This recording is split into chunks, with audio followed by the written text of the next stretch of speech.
கங்கை கொண்ட சோழபுரம் நாங்கள் பார்த்துட்டு இப்போ டைரெக்டாக தஞ்சாவூருக்கு வந்துட்டோம். நல்ல வெயில் நேரத்தில் வந்திருக்கோம். சரி வாங்க கோயிலுக்குள்ளே போயிட்டு எப்படி இருக்குன்றதை நம்ம இப்போ பார்க்கலாம். வணக்கம் நண்பர்களே, உங்கள் அனைவரையும் கிருஷ்மிகா கிளிப்ஸ் சேனலுக்கு அன்போடு வரவேற்கிறேன்.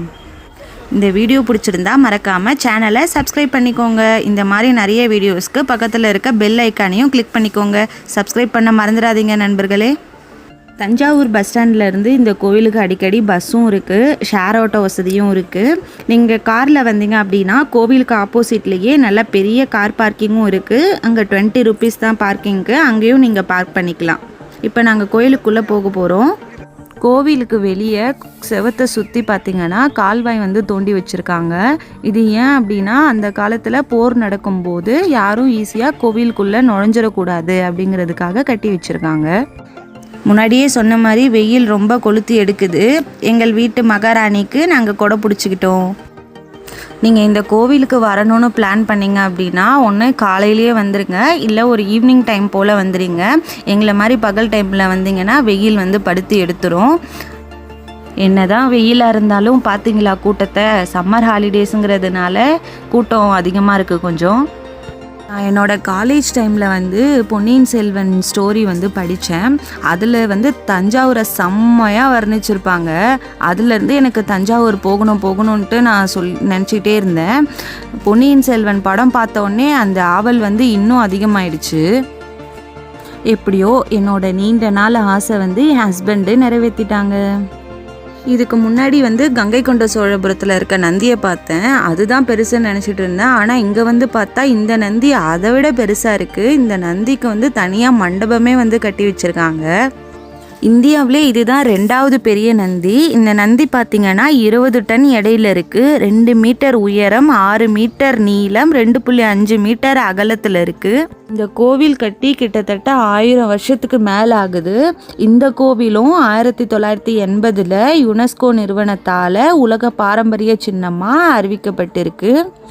1980 மொத்தம் 3 கோவிலை உலக பாரம்பரிய சின்னமாக அறிவிச்சிருக்காங்க. அது என்னென்னா நம்ம முன்னாடி விளாகில் பார்த்த கங்கை கொண்ட சோழபுரம், அப்புறம் இந்த கோயில், அதுக்கப்புறம் தாராசுவரமில் இருக்க ஐராவதேஸ்வரர் கோவில்.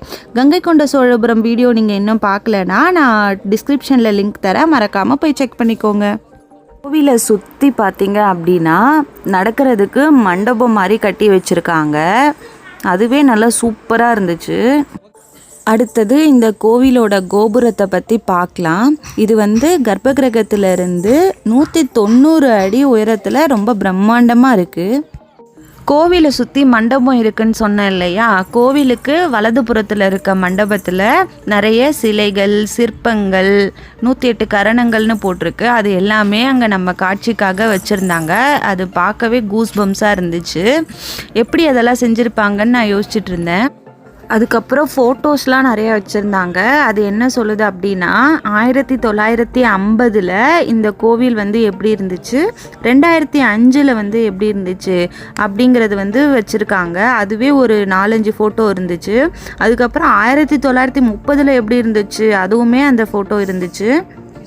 1930 இது சுவர் எப்படி இருக்குன்னு பாருங்கள். இப்போ அதை கட்டமைச்சிருக்காங்க.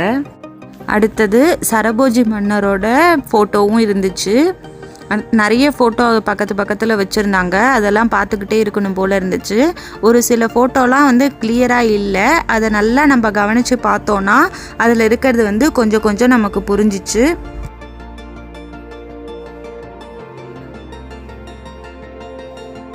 இந்த புகைப்படத்தில் இருக்கவங்க யாருன்னா இந்த கோவிலோட தலைமை சிற்பி அப்படின்னு சொல்லிட்டு அந்த கல்வெட்டில் எழுதி வச்சுருக்காங்க.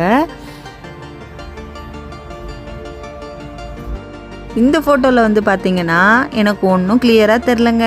உங்களுக்கு தெரிஞ்சால் மறக்காமல் கமெண்ட்டில் சொல்லுங்கள்.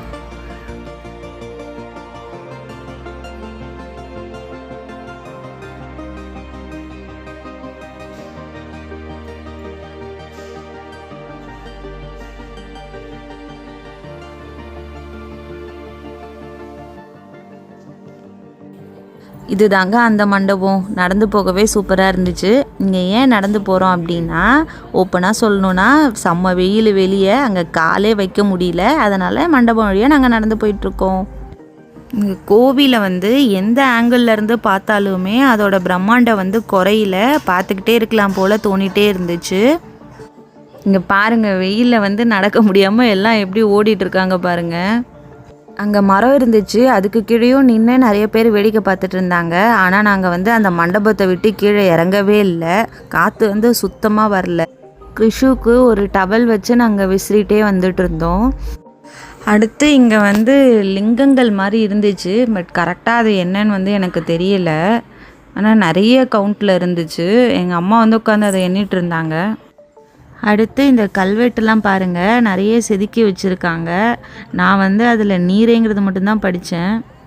மண்டபத்தில் ஒரு இடத்துல வந்து கட்டுமான பணிகள்லாம் நடந்துட்டு இருந்துச்சு. அதனால் எங்களுக்கு கீழே இறங்க வேண்டிய நேரம் வந்து வந்துடுச்சு. கீழே இறங்கணுன்னா செம்ம சூடு. அங்கே நடைபாதையில் வந்து கொஞ்சம் தண்ணி விட்டுட்டு இருந்தாங்க. அதில் காலை வச்சதுக்கப்புறம் தான் வந்து கொஞ்சம் பரவாயில்லாமல் இருந்துச்சு. திரும்ப நாங்கள் ஒரு வழியாக மேலே ஏறிட்டோம். கோவிலோட இடதுபுறத்தில் இருக்க மண்டபத்தில் லிங்கங்கள் மட்டும்தான் இருந்துச்சு, வேறு எதுவும் அவ்வளோவா இல்லை. வலதுபுறத்தில் தான் நிறைய நம்ம பார்த்த மாதிரி ஓவியங்கள், சிற்பங்கள் அதெல்லாம் இருந்துச்சு. நமக்கே டயர்டாயிடுச்சு பெரியவங்களுக்கு. கிருஷு ரொம்ப சோகமாயிட்டா, பசி வேற வந்துருச்சு. நாங்கள் அவளுக்கு பாட்டிலில் தண்ணி எடுத்துகிட்டு வந்திருந்தோம், அதை வந்து குடிப்பாட்டிகிட்டே இருந்தோம் அடிக்கடி. இந்த கோவிலுக்கும் நம்ம தாய்மொழியான தமிழுக்கும் சம்மந்தம் இருக்குது. அது என்னன்னு இப்போ நான் சொல்ல போகிறேன். இந்த கோவிலில் உள்ள சிவலிங்கத்தோட ஹைட்டு 12 அடி, நம்மளோட உயிரெழுத்தும் 12. சிவலிங்கத்தோட பீடத்தோட ஹைட்டு 18 அடி, நம்மளோட மெய்யெழுத்து வந்து 18. கோபுரத்தோட உயரம் 216 அடி, நம்மளோட உயிர்மெய் எழுத்து 216. சிவலிங்கத்துக்கும் நந்திக்கும் உள்ள டிஸ்டன்ஸ் வந்து 247 அடி. இது தமிழோட மொத்த எழுத்துக்களுக்கு சமம். இதெல்லாம் பார்க்கும்போது ரொம்ப ஆச்சரியமாக இருந்துச்சு. உங்களுக்கும் டைம் கிடச்சிச்சின்னா மறக்காமல் இந்த ஹிஸ்டாரிக்கல் பிளேஸை வந்து ஒரு டைம் பார்த்துட்டு போங்க. நாங்கள் கோவிலை சுற்றி முடிச்சுட்டு வெளியே வந்து ஜில்லுன்னு ஐஸ்கிரீம் சாப்பிட்டுட்டு கிளம்பிட்டோம். மறுபடியும் இன்னொரு விளாகில் சந்திக்கலாம். தேங்க்ஸ் ஃபார் வாட்சிங்.